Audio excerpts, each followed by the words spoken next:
panelist just said that the Iranians have admitted that they have a nuclear weapons program, that they're making nuclear weapons.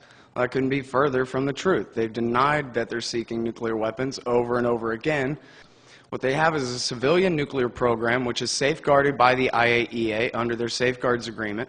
Any non-nuclear weapons state, such as Iran, which is a member of the Non-Proliferation Treaty, must have a Safeguards Agreement with the IAEA, which allows the International Atomic Energy Agency inspectors to monitor their nuclear facilities and verify the non-diversion, as the IAEA has in the case of the Iranians more than a dozen times over the years, including just late last year. They have continued to verify the non-diversion of any nuclear material to a military or other special purpose. So what they're basically saying to you is, we have proved the negative. We have proved what they have not done. They have not diverted any of their nuclear material away. Nobody's accusing the Iranians of producing plutonium or having any plutonium. They're being accused of enriching uranium, but they're enriching uranium to a measly 3.6% industrial grade for use in their electricity program. And then beginning only a couple of weeks ago, when after they accepted Obama's proposal, he refused to accept their acceptance of it, they went ahead and began to enrich a very small amount of this uranium to 20% uranium-235, which still is a far sight from weapons-grade uranium, and it's to be used in their American-built medical isotope reactor in Tehran.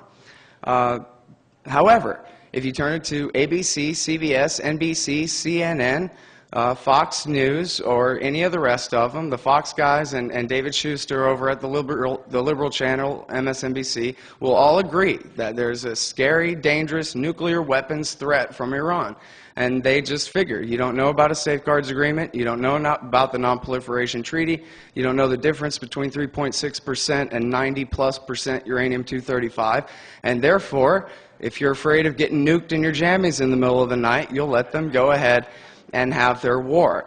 Last September, Mark Hosenball reported in a web-only exclusive for Newsweek magazine that the CIA and, in fact, the rest of the intelligence community, including the other 16 American intelligence agencies that we know about, that they all agreed and put paperwork on President Obama's desk, a new report on his desk saying that they stand by their conclusion of November 2007, that the Iranians do not have a nuclear weapons program and they have not made the political decision to start one. On February the 15th, the Director of National Intelligence, Dennis Blair, and I forget the gentleman's name, but he's the head of the Defense Intelligence Agency, the DIA, they both sat there sworn under oath before the U.S. Imperial Senate and said, we still stand by the conclusion of the unanimous National Intelligence Council, representatives of all 16 intelligence agencies, from November of 2007. And that is, the Iranians have not made the decision to begin to make nuclear weapons. And no, the ability to take a couple of 100 pounds of uranium enriched to 3.6% 235 and turning that into above 94% pure U-235 to making a weapon is not the same as flipping a light switch and taking one day. You're talking still about years and years. Plus, you got to have the metallurgist machine it into the actual pieces, and then you actually would have to have the, I'm not so certain about the terminology. People quibble, they do quibble about what's a delivery vehicle, what's a warhead. A warhead is the bomb. The delivery vehicle is what you put that in. Well, they don't have delivery vehicles and they don't have warheads, so I'm not sure how these things are supposed to hurt any of us. It's just nonsense. Another thing I would like to mention, or try to hit off of something that Mr. Ehrlich said in his talk there, is that a war with Iran would be a disaster. That's the way he put it. The way I put it is that a war with Iran would mean the deaths of thousands of American soldiers in Iraq and Afghanistan.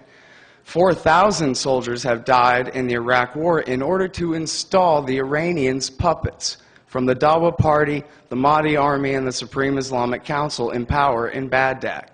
And both Abdulaziz al-Hakim from the Supreme Islamic Council, who's now dead, but his son is in charge, and Muqtada al-Sadr, the big kingmaker from the election a couple of weeks ago have promised that they would go to war with the American occupation in the United States. These are the people who did not fight. These are the people who gained when America overthrew Saddam Hussein and have waited this whole time. And they have said, if you bomb Iran, you're going to have to start the war with us all over again. Not to mention the fact that our soldiers are right there within missile range. It is also perfectly within the capability of the Iranians to close the Straits of Hormuz at the gates of the Persian Gulf and drive the cost of oil up over $200 a barrel, which would probably destroy what's left of the global economy and the division of labor in global trade.